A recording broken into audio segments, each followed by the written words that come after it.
Finally, I don't know if you answer this question or not, but you often condemn Hamas for using Palestinians as a human shields, and there is this big investigation now by an Israeli newspaper saying that the Israeli army has systematically using Palestinians as a human shield because they believe their lives is superior to the Palestinians.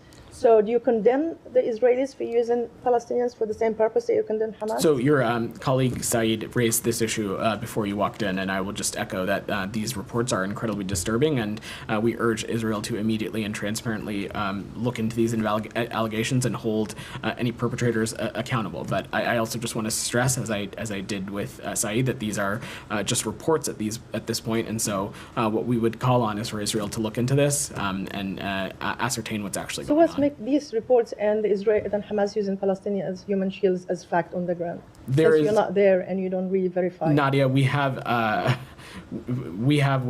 know with incredible certainty that Hamas has a clear track record of using civilian infrastructure and protected facilities as areas of operation, as bases, and using as civilians as human shields. That is not hyperbole. Can I follow up?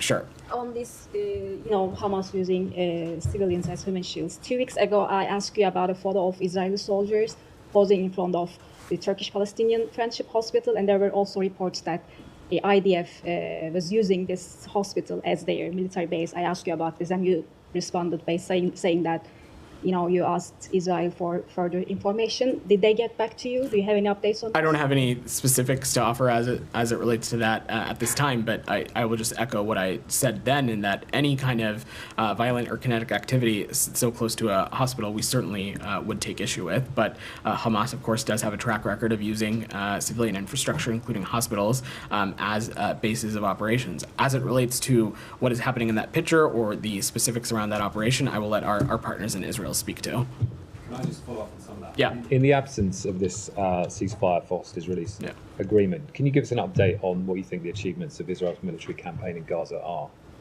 Pardon, Tom. Sorry, I couldn't hear you. Do you have an update on what you believe the achievements of Israel's military campaign in Gaza are? So, Tom, it's really not for me to speak to the IDF's achievements or not. They have every right to not just defend themselves, but to hold the terrorist perpetrators of October 7th to account. They also, we share their stated goal of defeating Hamas, and that continues to be what we're focused on as well.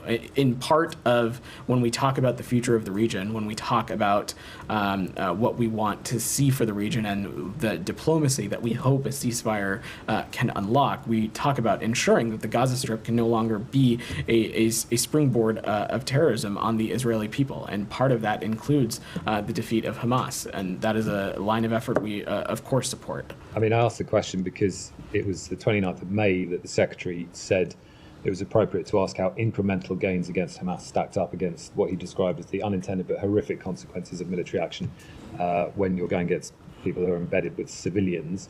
That was after the deaths of at least 45 people in a tented encampment after an Israeli airstrike. I mean, we've now had reportedly more than 100 people killed in a school in Al Tabin over the weekend. So are the Israelis making anything more than incremental gains? I mean, it's 2.5 months since then. So, Tom, I will let our partners in IDF speak to their own operations and any progress they're making. What I can say, though, is that the points you raise just further underscore the critical nature of why we're so focused on getting a ceasefire deal across the finish line. It's important that we think that it is truly the only lever left when it comes to stopping the suffering, stopping the endless loss of life. Is it the only lever, a ceasefire? It's not. I mean, you have leverage in terms of stopping arms to Israel. So, Tom, we have a long-standing security relationship with Israel, and it's totally appropriate if you and others would feel that maybe that perhaps shouldn't be the case. But Israel faces threats from not just Hamas, but Iran and other Iranian proxies, and this is a security partnership that is going back decades. And I will just stress again, and Sean rightfully added it at the onset of his question, that the security systems that were notified yesterday, we are talking about systems, some of which would really have no use in such a conflict in Gaza in the first place, but also we're talking about systems that the earliest some could be delivered is 2026, with the vast majority of them falling somewhere between 2027 and 2029. Okay, but I mean, when you say it's the only lever, I'm just asking a question, but the point is that the secretary 2.5 months ago described incremental gains against Hamas. So that's why I'm asking the question 2.5 months later, when you've continued a military assistance relationship that funds Israel's campaign in Gaza. I'm just asking the question, are the gains anything more than incremental against Hamas? Tom, we have come to the conclusion that what the best path forward is for this ceasefire deal to get across the finish line, and that's what we are lazily focused on. DR. Go ahead. Sure. Sorry. Several U.S. officials have said that it's actually not possible to achieve total victory in defeating Hamas. Given that, does the U.S. really share Israel's goal of defeating Hamas? We do, and we think that a ceasefire deal is the first step in a direction of ensuring that the Gaza Strip can no longer be used as a springboard for terrorism against the Israeli people. And do you think it's achievable? Again, I will let our Israeli partners speak to their own operation, but we are committed to doing everything we can to make sure that we get this region out of this endless cycle of violence, and that, the Gaza Strip can no longer be used as a launching pad for terrorism against Israel. DR, go ahead. Daphne, you've got like 6 questions. I'm going to work the room. Nadia, go ahead. Thank you. In an interview with AP, a spokesman for Hamas said that he does not believe that the U.S. is an honest broker. And well, the United States doesn't think Hamas is an honest broker. Okay. So basically, if he says that, and he said that they accepted the president proposal, but you guys are not willing to publicly criticize the Israelis, especially Netanyahu, who obstructed these deals many times. Why do you believe that Hamas now is the onus on them to show up in this negotiation? What makes you confident that they have to come? I'm not going to. They're not going to come. Nadia, I know you were a couple minutes tardy. I'm not going to get into the specifics of the negotiation process. What I can say is that our partners in Qatar have spoken to us about making sure that there is representation from Hamas so that these talks can go forward. I'm not going to get ahead of that process. I spoke a little bit about that this week as well.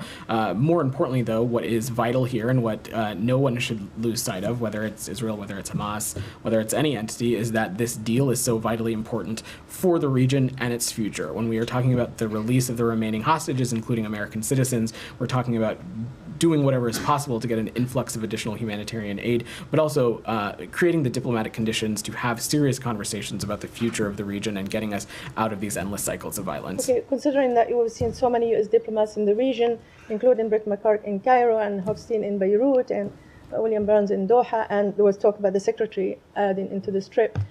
How do you see success and failure, considering the intensive efforts that the U.S. government is putting on Nadia, what we are laserly focused on is doing everything we can to get this deal finalized, agreed upon, and across the finish line. And you have officials across the administration focusing on that. I will let various other entities speak to their own principles travels, but the secretary, as you know, we spoke a little bit about it as you were walking in. He's had a number of calls this morning that we'll read out in more detail later, but also has been working the phones over the past many weeks with a clear message to anybody who's on the phone with, that this ceasefire deal is of vital importance and we need to do everything we can to get it done, and that escalation is in no one's interest and certainly not in the interest of the region. Okay, and just